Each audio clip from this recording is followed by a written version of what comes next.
الفاظ ہی سب کچھ ہوتے ہیں، دل جیت بھی لیتے ہیں اور دل چیر بھی دیتے ہیں۔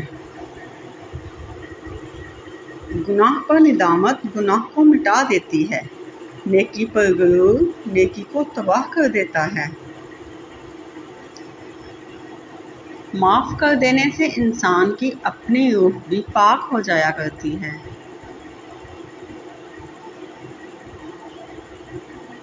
اپنی زبان کو کسی کے عیبوں سے آلودہ نہ کرو، کیونکہ عیب تمہارے بھی ہیں اور زبانیں دوسرے لوگوں کی بھی ہیں۔ یہ اچھا ہے کہ آپ اہم ہوں، لیکن یہ زیادہ اہم ہے کہ آپ اچھے بھی ہوں۔ تقدیر کے لکھے پر کبھی شکوہ نہ کیا کر، تو اتنا عقل مند نہیں کہ خدا کے ارادے سمجھ سکے۔ عرش والے سے رابطہ مضبوط ہوں تو فرش والے کچھ نہیں بگاڑ سکتے۔ مغفرت کائنات میں کوئی اتنی شدت سے کسی کا انتظار نہیں کرتا جتنا اللہ اپنے بندے کی توبہ کا انتظار کرتا ہے۔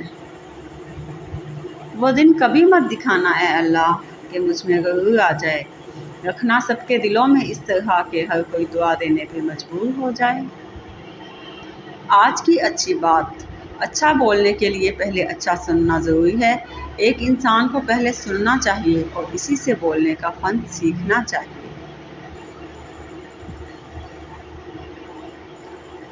نیند نہیں آتی اپنے گناہوں کے ڈر سے، اے اللہ ہی سکون سے سو جاتی ہوں، یہ سوچ کر کہ تیرا ایک نام رحیم بھی ہے۔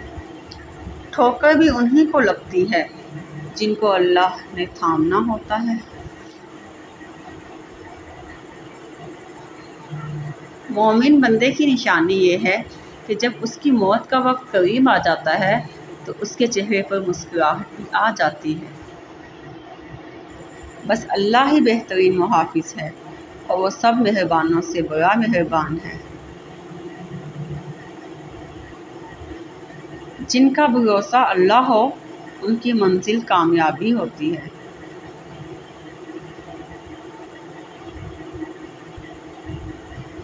میں نے پوچھا، بابا جی حسد کیا ہے؟ کہنے لگے، رب کی تقسیم سے اختلاف کرنا۔ اشفاق احمد۔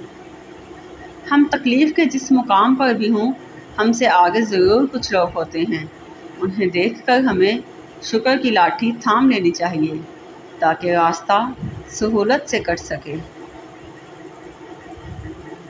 جب ساری دنیا منہ پھیر لیتی ہے تو اس وقت بھی اللہ آپ کے ساتھ ہوتا ہے۔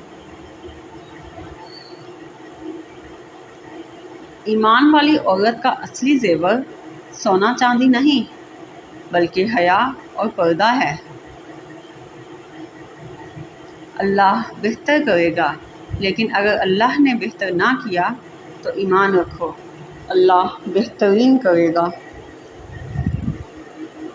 سب سے خطرناک ناراضگی وہ ہوتی ہے جس میں آپ کبھی بھی اس شخص پر جتاتے نہیں کہ آپ ناراض ہیں۔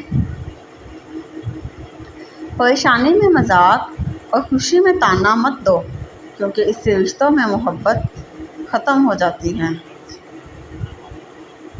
مجھے اس شخص پر تعجب ہوتا ہے جو روز دیکھتا ہے کہ اس کی سانس اور عمر کم ہو رہی ہے اور وہ موت کے لیے تیاری نہیں کرتا۔